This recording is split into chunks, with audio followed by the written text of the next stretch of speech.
Not as heavy as the stuff we were messing with yesterday, but it's still alright. Hey, we're going to need a ladder.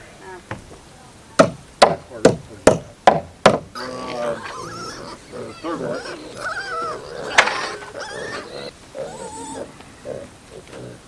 And they spun it while you pulled it.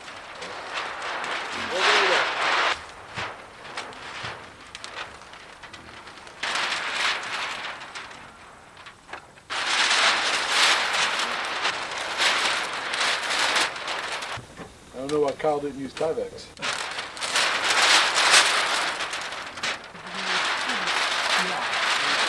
I'm lining it up at the edge of this board right now. Oh, okay.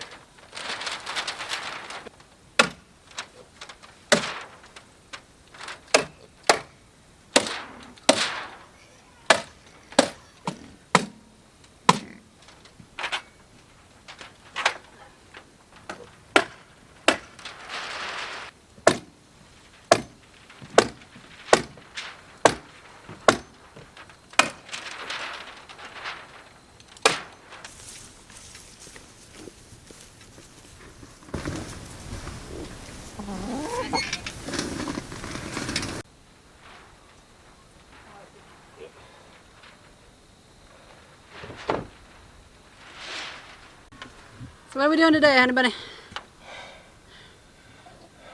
Baking a cake. No, wait. I know. We're digging for dinosaur bones. Yeah. Okay. Putting the walls up. So hopefully this will mean we won't die. No, wait. And on the next one, we're going to have to do a little cutout for the, see if it'll show up here. First in Maine hurricane, Ty. Yeah. Now this T111, they want you to do it vertically instead of horizontally because of the grooves. Yeah. So the 1 gallon that I opened up gave me 2 full siding panels, T111. And wow, this just soaks up the sealant there. T111 kind of has a bad rap. And I'm beginning to understand both the bad rap and the very good qualities of it. So the 1 gallon, just to give you an idea, the 1 gallon gave me both of those, that much of that one, and the edges of the whole pallet. So I'll try to get an idea of how many singles a gallon will give me, but I think I'm going to be buying in the 5 gallons. But painting these took forever. I mean, the brush, you can't use a roller because it's very porous, it's very textured, so you have to use a paintbrush, and it just soaks it in. So, I mean, you're just working it in. And I was trying to work it in as much as possible so that I didn't have any cracks. I'm going to be doing a second coat, but still, that first coat, I want to get as much as I can on there. So, it takes forever to paint. This is a ton of work, but I think when it's all said and done, I'm not going to have just a thin layer of the sealant protection on here. This thing is going to be saturated with a high amount of that sealant, which is both good and bad. That stuff's not cheap. But I think in the end, I'm going to bitch and complain and curse up and down how much work it is going to be to paint that entire pallet's worth of T111. But at the end of the day, at the end of the project, I think I'm going to be very happy with how the finished product comes out, just because it's going to absorb that much sealant. You said they're 8 inches apart, so they actually, in the grooves, if it's all lined up, you actually follow the grooves to nail it in. So every other groove is 16 inches on center, which I made sure to remember and write down which side I made sure it was at 16 inches on. So it started on this corner that way and that way. So this is the first board up. Yeah, I remember you were measuring everything, like, you know, to get the plywood on straight. Yeah, so that's why I was doing it. And hi, Robert.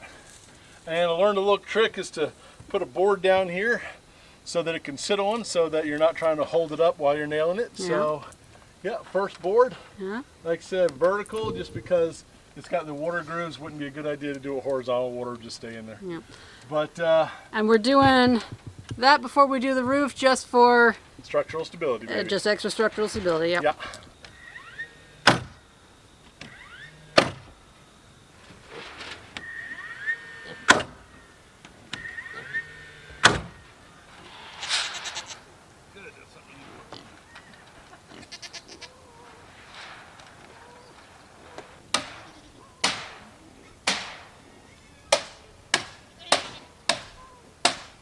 the battery. Yeah. Oh, it's much harder.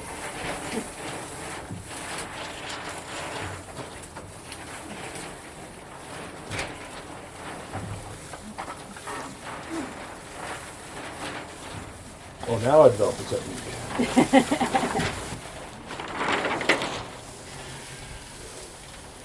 Who's looking good?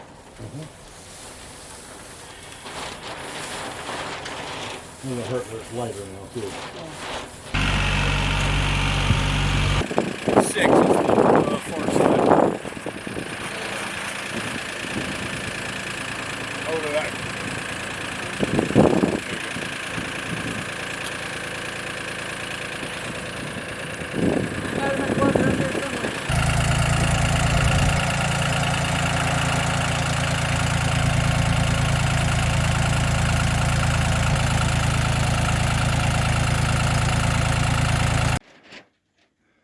All right, Honey Bunny getting the camera set up. A little behind the scenes footage here. Must have camera angles.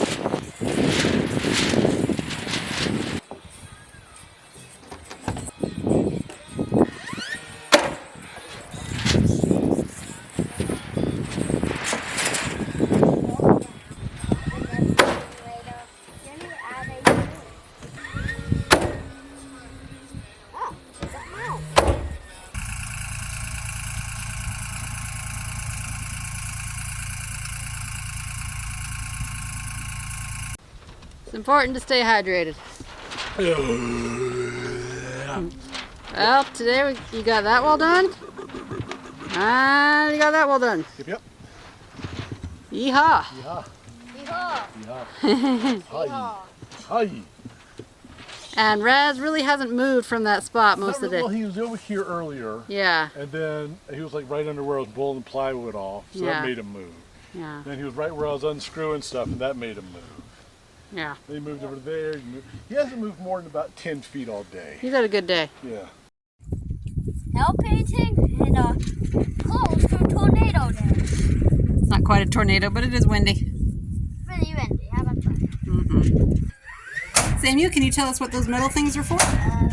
Holding up the walls of the house. Well, it's to keep it from going down in wind, so. Last minute hurricane preparations again. Just getting as much stabilization as possible. Got him over there. And then tomorrow should be a rainy, rainy day. The locals are starting to talk because, If you never hear from us again, we're buried somewhere on this property. yes, because we show up after there not being a hurricane in 20 years. To be fair, they're not hurricanes and they're hitting us here. They're 20, 30 mile an hour winds. We wouldn't even go to the liquor store for that down south. But Yeah, but this isn't. they're down south. freaking out. Yeah, they're freaking out.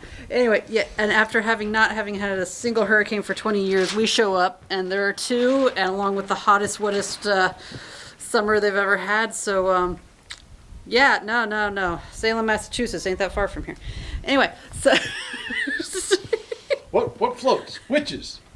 Ducks. Small rocks. So I think I'll go for the small rock. We'll dress her up as a duck. Anyway. So, we had our second hurricane blow through. Philippe, extra tropical, whatever cyclone. Anyways, came through and didn't really do much in the way of damage. We did have some pretty serious wind gusts, about 55 miles an hour. That was fun. Made our little tiny home we're living in do a little shimmy and a shake thing and groan and moan and everything like that. We ended up getting in the truck and then going to Tim Hortons for coffee and donuts. 4 a.m. Best way to ride out a hurricane. Go to Tim Hortons for coffee and hot chocolate and donuts at 5 a.m. I believe it was up we got there. Yeah, they open at 4:30. Over 4:30. I checked. Hold on, Robert. So that was there. Also, that is not an alien spacecraft. It is our sunshade canopy that we had set up in here. It did not do well when the rains and the winds hit, but however, it gave its last dying breath to help shade our hay from rain. So that's good. But the question you're probably asking yourself is why, oh why, is the house tied down to the tractor with the ratchet and come along? Well, things got a little shall we say, non-square on the house, non-level. A little bit of wind came and just I hadn't put on the plywood for the front wall yet, so the front wall got a little bit of a little bit of a tilt to it. So I was doing this to kind of level it out while I put the plywood up, and I got one sheet up and it started raining again. Will it ever stop raining up here? So that's some of the sketchy stuff we're working on now, is ratcheting the house up right off the tractor.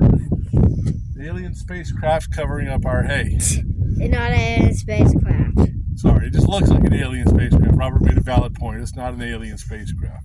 If it would have be yucky. Yeah, if an alien spacecraft had landed here, yes, we would be lucky because it turns out so well for everyone else's alien spacecraft landing in the front yard. Yes, We've seen those hello, movies. Federal government. Hi, yes, please come take our land. Yeah, that's the last of the sheathing, and that should keep everything tight. Now, the house actually came through the hurricane real well. Yeah, no, the only damage to the house just got a little off square, Yeah. Off level, but that wasn't really an issue. All the other walls have already got the sheathing up, and I've got metal strapping on 2 long walls. They didn't have any at Lowe's, so I ordered some more. Coming in, we'll strap the front and back walls and probably little sticky out walls here too, just for belts and suspenders to keep everything upright and square. The nice thing for me is I'm rapidly coming to the conclusion that if the house can survive getting built, it's probably going to be one of the sturdiest around. If it can survive getting built by us, let's not fail to mention that point. Between the rain and the hurricane, if it can just survive getting built. Not knowing what we're doing, it's turning out pretty good. Yeah. Yeah, moving along, guys. So, like I said, we've got a couple of days of not rain forecast. We have 2 days of not rain forecast. Today's been the rest of it is all rain. Yeah, today has been like it's rained a little bit, then it'll stop for a little bit, then rain for a little bit, and stop. We're trying to charge up our battery bank, and get everything out, and the rain's hit. The only good thing you and you said this was that the next few things we have to do don't actually require us to remove the tarp from the floor. Once that wall is up, which doesn't, I just had to untie the tarp because we had tied it around those the walls, wall studs. Once that's up and all the doorways and everything's cut out, we can then move on to building the post for the posts and everything for the front porch. Are you?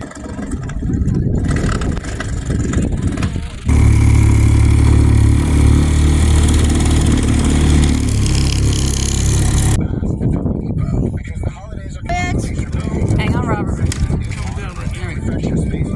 There we go. How you doing, Samuel? Good. What you doing right now? Foaming. So, Daddy, hang on, try not to touch it.